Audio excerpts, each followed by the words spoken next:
সোমবার বামুটিয়া বিধানসভার তালতলা গ্রাম পঞ্চায়েতের বিনোদিনী চা বাগানে mega well pump plantation drive প্রোগ্রামের আয়োজন করা হয়। অনুষ্ঠানের সূচনা করেন কৃষি মন্ত্রী রতনলাল নাথ। মন্ত্রী জানান, ওয়েল পাম্প আগামী দিনে ত্রিপুরা রাজ্যের অর্থনৈতিক দুয়ার খুলে দেবে। উপকৃত হবে সুবিধাভোগীরা এবং শ্রমিকরা। তিনি আরও বলেন, জায়গা খালি রাখবেন না, যার যতটুকু জায়গা আছে সেগুলিকে ব্যবহার করুন।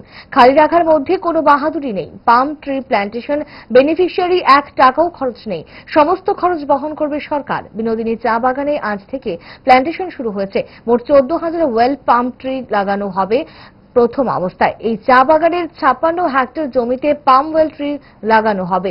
এই পাম ট্রি থেকে উৎপাদন শুরু 3.5 থেকে 4 বছর লাগবে। এই ফাঁকে করা যাবে বিভিন্ন ধরনের অন্তর্বর্তীকালীন ফসল। অন্ধ্রপ্রদেশে আমরা 3,587 হেক্টর করে বলাইছি এবং এই বছর সামনের বছর 1 বছর হয়েছে আরো আমরা 7,000 উপরে যেতে পারবো।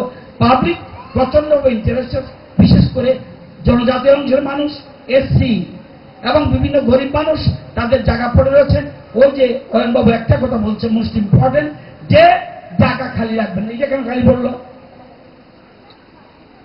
জায়গা খালি রাখবেন না, যা ইচ্ছা লাগান, কাঁঠাল গাছ লাগান, আম গাছ লাগান, সুপারি গাছ লাগান। এটার জন্য সয়েল ভেল ভালো পাম অয়েলের জন্য জায়গা খালি রাখবেন না। এটার কোনো বাহাদুরি নেই, মালিক হতে পারেন আপনি। জায়গা খালি রাখবেন কেন? কোন কোন দেশে আছে জায়গা খালি রাখলে সেই জায়গা সরকার নিয়ে যায়। তো আমরা সবাইকে বলবো, পাম অয়েলের কেন গুরুত্ব আপনারা বুঝেছেন।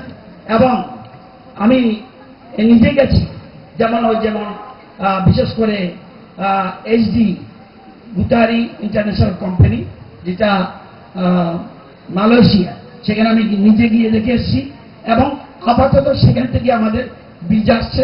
কিন্তু এর মধ্যে আমরা অনেক নার্সারি করে ফেলেছি। আমরা নার্সারি চলেছি কোন কোন জায়গায়, প্রত্যেক ডিস্ট্রিক্টে আমাদের নার্সারি আছে। এখন আবার ফটিকছড়া চা বাগানে তারাও চিন্তা করেছে, তারা একটা নার্সারি করবে। এবং কালাচড়া চা বাগান তারাও চিন্তা করেছে একটা চা বাগান করবে।